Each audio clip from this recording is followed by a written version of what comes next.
everybody. This is Colonel Pradeep Pindyala, Professor of Anesthesiology.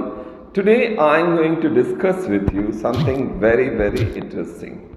That is complex regional pain syndrome. Have you heard of it?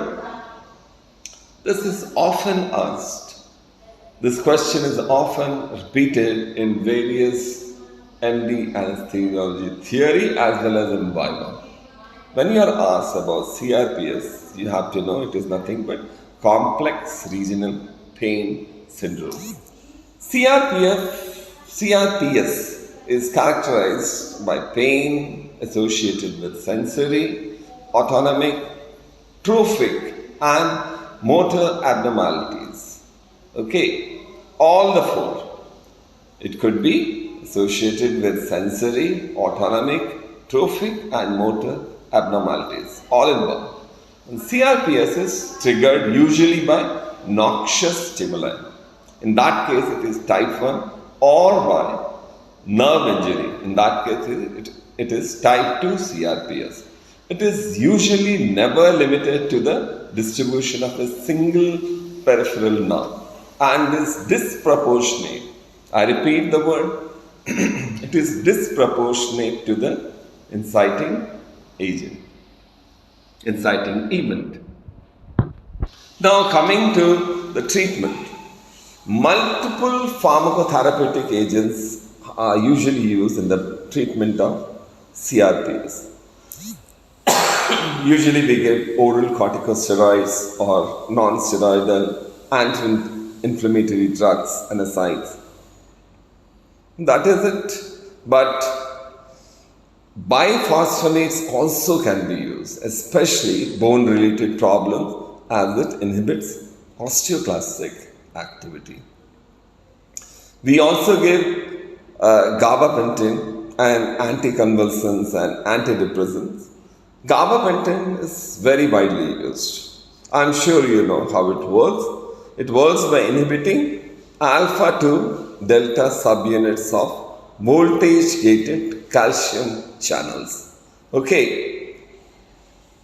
Now, opioids are rarely given. NMDA antagonists also have been tried, especially like ketamine have been given to reverse the central sensitization and maladaptive cortical neuroplastic changes associated with CRPS.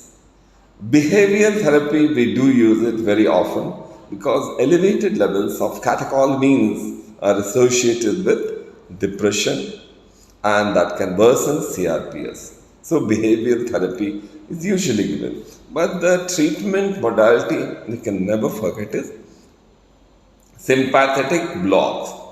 Sympathetic hyperactivity is believed to be an underlying pathophysiological mechanism of CRPS. Therefore, lumbar sympathetic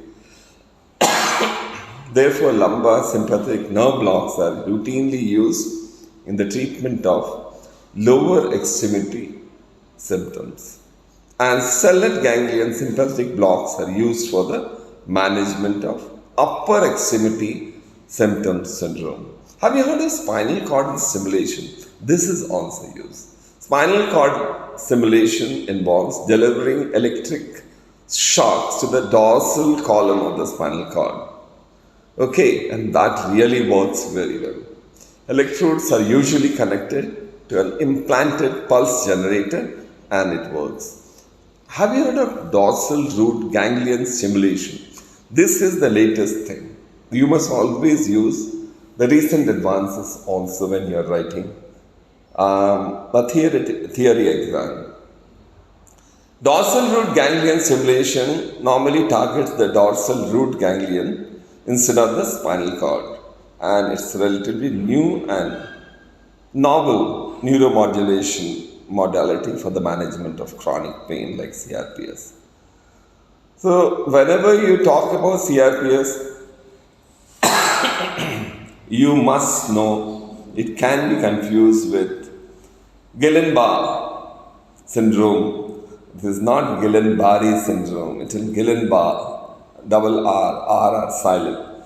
Guillain-Barré syndrome. It is normally confused with that. Hysteria, porphyria, phlebothrombosis, peripheral atherosclerotic disease, and arterial insufficiency. I'm sure the topic was interesting and you will like the topic when you get it in the exams. Have a wonderful day. Take care. Happy weekend. Bye bye.